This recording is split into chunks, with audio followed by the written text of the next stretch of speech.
The sun had long lost its mercy by the time Jed Coulter rode into the dry basin folks called Whispering Flats. He'd been in the saddle since dawn, chasing ghosts more than cattle these days. His face, weathered and creased like a sun-baked map, carried the story of 100 miles and 100 regrets. The wind tugged at his hat brim, and his gray Mustang, Dusty, snorted in rhythm with the fading hoofbeats. Jed wasn't young anymore, hadn't been for a spell. The frontier was shrinking, the railroads slicing through what was once free and wild. Towns sprouted where buffalo once thundered. Men like Jed were relics, now half legend, half left over. He'd come to Whispering Flats, following rumor more than reason. A rancher had spoken of Apache horse thieves, though Jed doubted the story. He knew the tribes were fighting less and enduring more, pushed off, fenced in, surviving as best they could. Still, old habits die hard, and frontier folk loved a reason to blame someone darker than themselves. As he approached a stream cutting through red rock,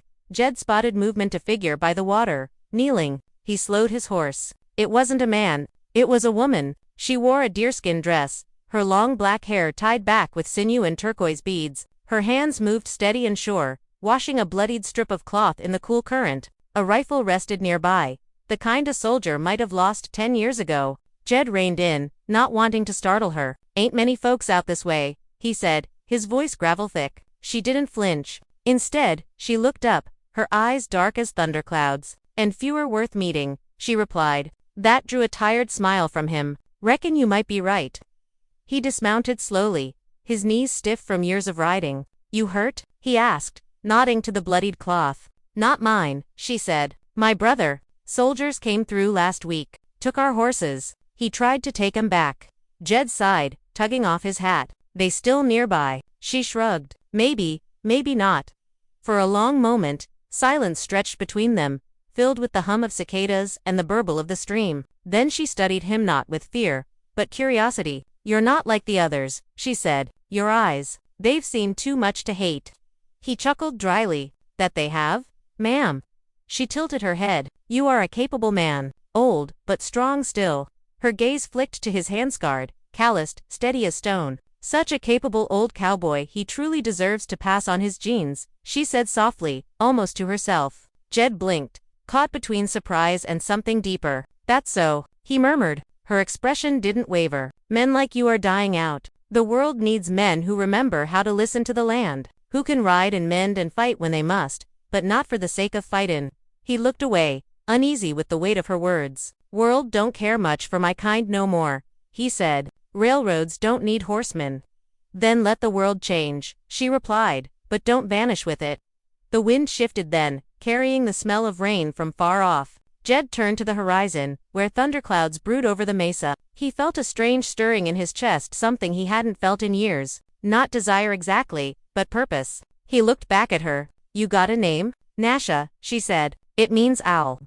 "Jed," he answered simply. She nodded. "You are far from home, Jed?" He gave a half smile. "Home's a place I ain't seen since before my beard went gray."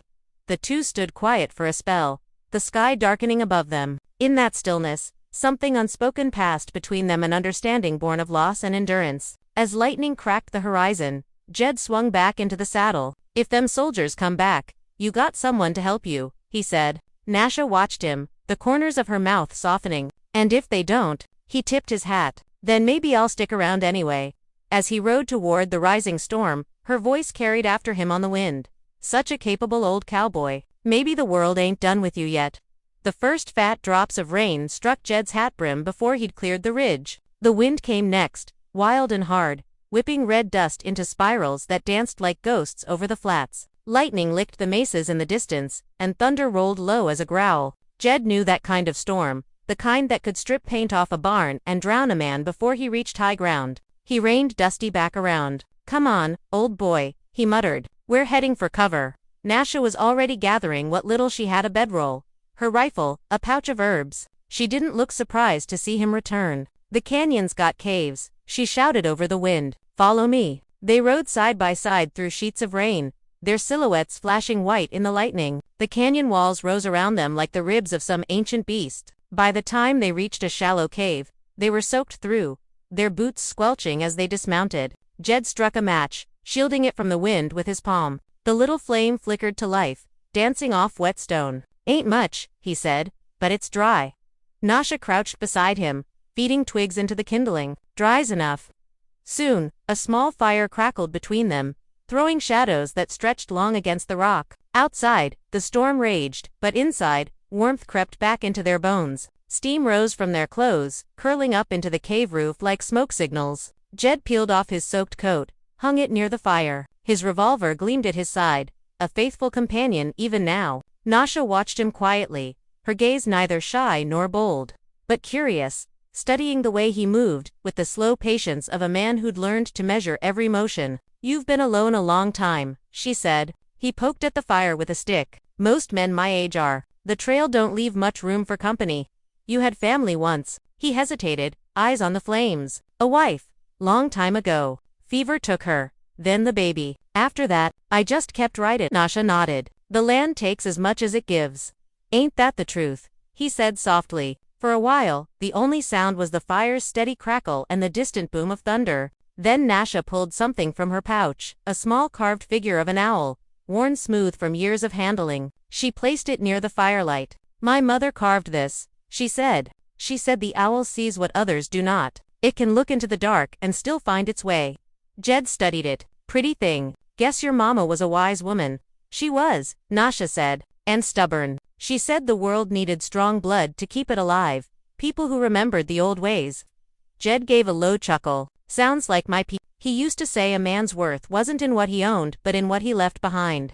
She looked at him through the flickering light. And what will you leave behind, cowboy? He shrugged. Tracks. Maybe. Dust. Not much else. Maybe more than that, she said quietly. Jed felt her words settle in the air between them, heavier than thunder. Outside, the storm began to ease, but inside the cave, something new was stirring, something old and human as fire itself. He shifted closer, the warmth of the flames painting his face in gold and shadow. You speak mighty sure for someone who just met me. Nasha met his gaze steadily. The land talks. So do eyes. Yours tell stories no tongue could.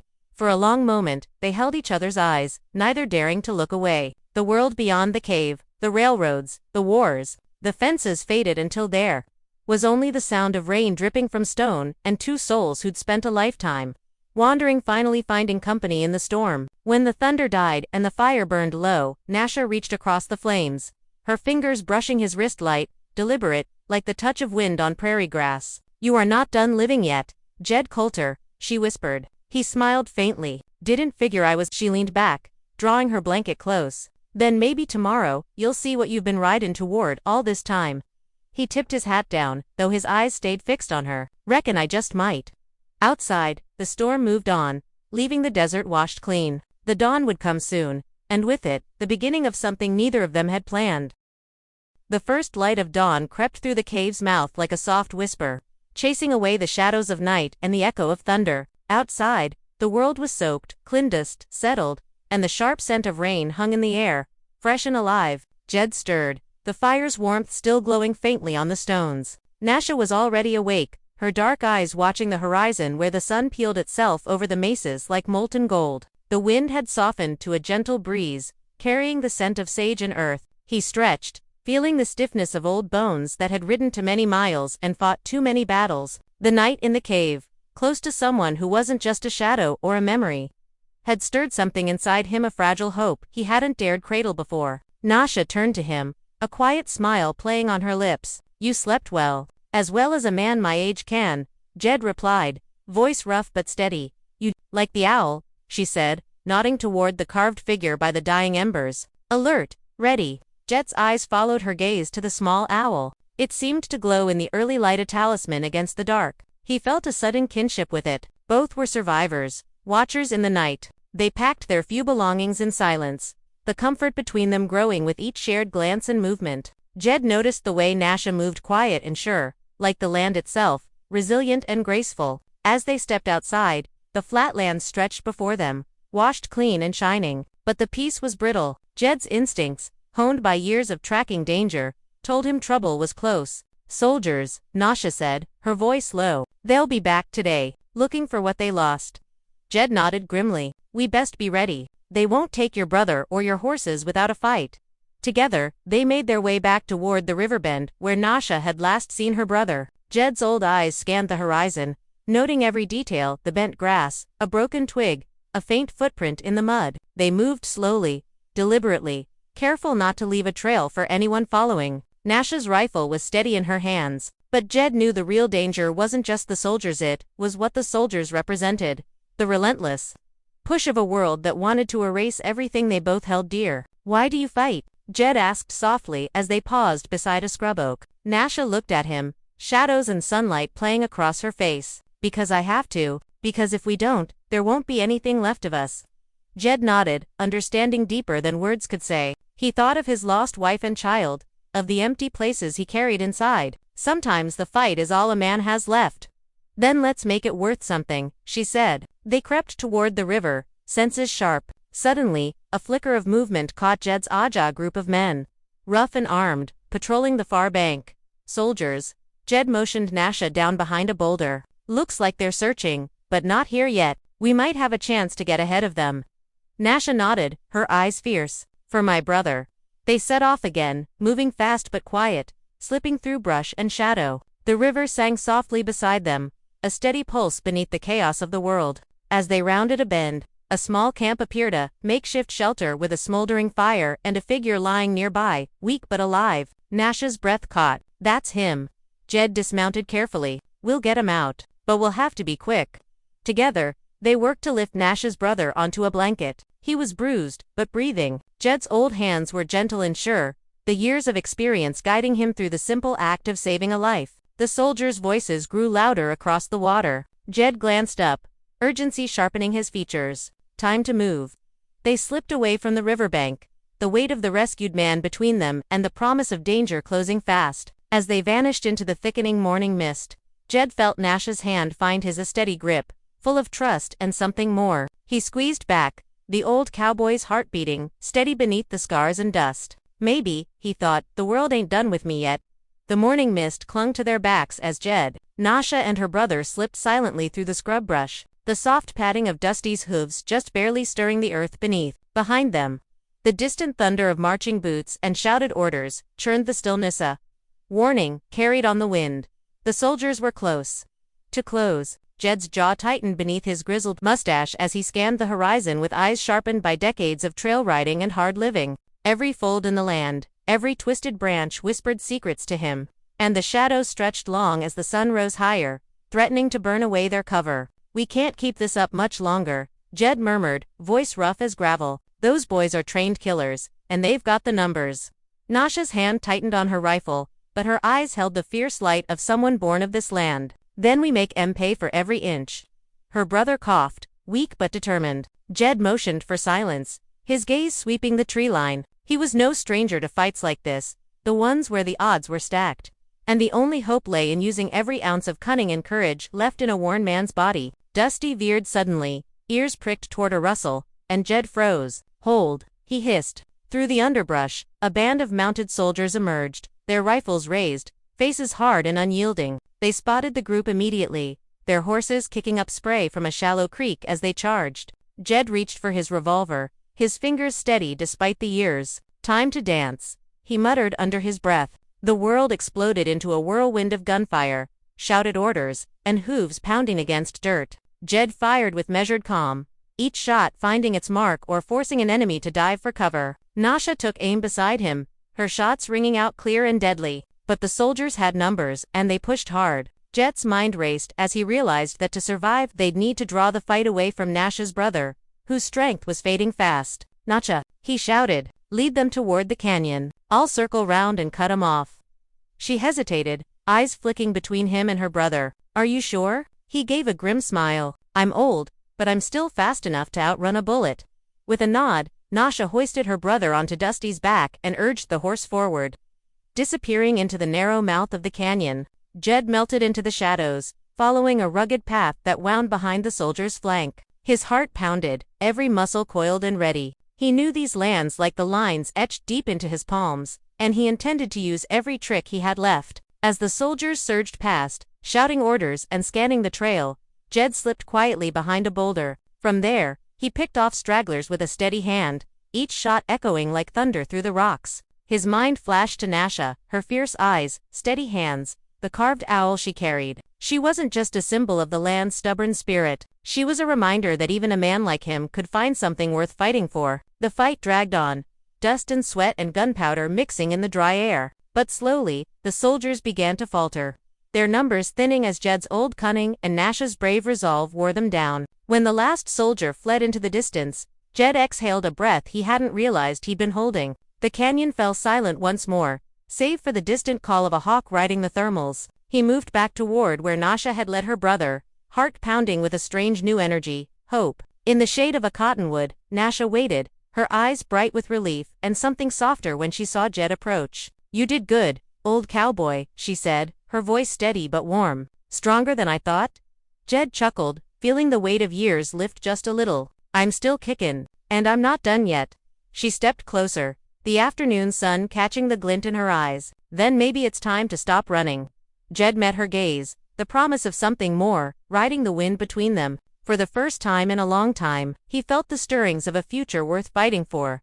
The sun dipped low behind the mesas, painting the sky in blood reds and burnt oranges. Night crept over Whispering Flats like a slow whisper, soft and sure. Jed and Nasha made camp beneath a stand of gnarled junipers, the air still heavy with the dust and tension of the day's fight. The fire crackled between them, sending sparks up into the darkening sky. Nasha's brother rested nearby, wrapped in a worn blanket and breathing easier now, but still weak from his wounds. Jed worked quietly, mending a torn strap on Dusty's saddle with practiced hands. Nasha sat close to the fire, her face half lit by the flickering flames. She watched Jed with something like wonder the way the firelight caught the deep lines of his face, the silver in his beard, the steady calm in his eyes. "You've carried a lot with you, haven't you?" she said softly. Jed didn't look up right away. "More than I reckon a man should." He sighed, voice rough but honest. "Lost my wife and boy to fever years back. Thought the pain would break me, but I kept right. Figured if I kept moving, the past couldn't catch me."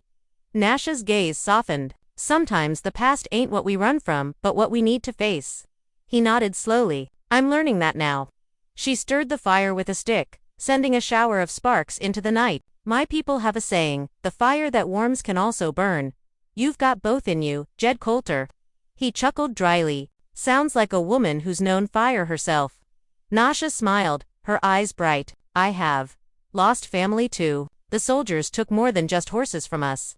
They sat in silence, the fire between them a fragile shield against the cold and the ghosts. "Why stay?" Jed asked after a while. "With all this danger." Nasha's eyes met his, fierce and steady. "Because the land and its stories are worth fighting for. And because..." She hesitated, then spoke quietly. "Because I see something in you. A man who's not just surviving but ready to live." Jed's throat tightened. "I didn't think a man like me could have that chance anymore." She reached out, her hand finding his. "It's never too late." The stars wheeled overhead as they shared stories of loss and hope, wounds and healing. The night deepened around their small camp, but inside, a fire burned brighter than the one crackling on the ground, a fire of trust, and maybe something more. For the first time in years, Jed allowed himself to believe that the trail ahead might lead somewhere, knew not just a place, but a life. Morning broke clear and crisp over Whispering Flats, the sun spilling gold across the desert like liquid fire. Jed stirred awake, the chill of dawn biting at his bones, but inside, something warm and steady pulsed, quiet promise he hadn't felt in years. Beside him, Nasha was already awake, her silhouette outlined against the brightening sky. Her eyes held a fierce determination that matched the land itself, resilient, untamed, and full of promise. They shared a simple breakfast by the fire, hardtack and coffee, brewed over embers before turning their attention to Nasha's brother. His breathing was stronger now, the color slowly returning to his sunken cheeks. "We've got to move soon," Jed said, his voice low and steady. "Those soldiers won't give up easy." Nasha nodded. "I know, but we've got something they don't." Jed raised an eyebrow. "What's that?" "The land, and each other," she replied, her gaze locking with his. "We're not just fighting to survive anymore, we're fighting to live."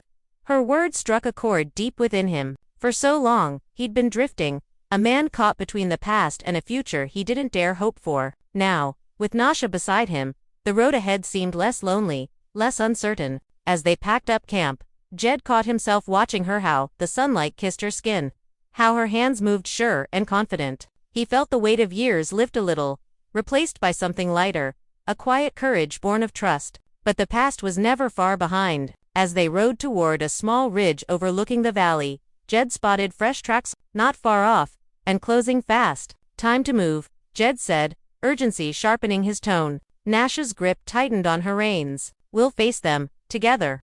They galloped down the ridge, wind whipping their faces, hearts pounding in time with Dusty's pounding hooves. Ahead, the valley stretched wide and wild, full of both danger and possibility. Jed's thoughts raced not just of the soldiers chasing them, but of what lay beyond.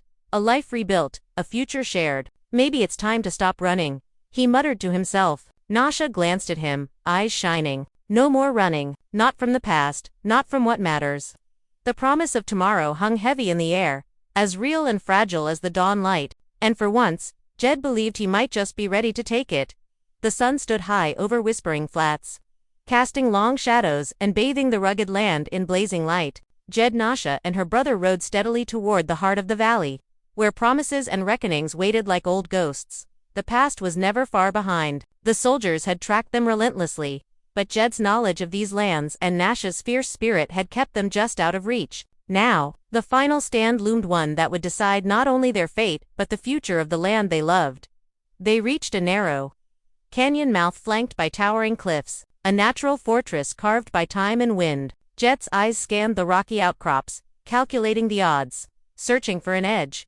"This is where we make our stand," he said, voice low and steady. Nasha nodded, her fingers tightening on her rifle. "For our families, for our land." Together, they moved into the canyon, setting traps and positioning themselves where the high ground gave them advantage. Jed felt the pulse of the earth beneath his boots, steady and strong, a reminder that this land was more than dirt and stone. It was life, memory, and legacy.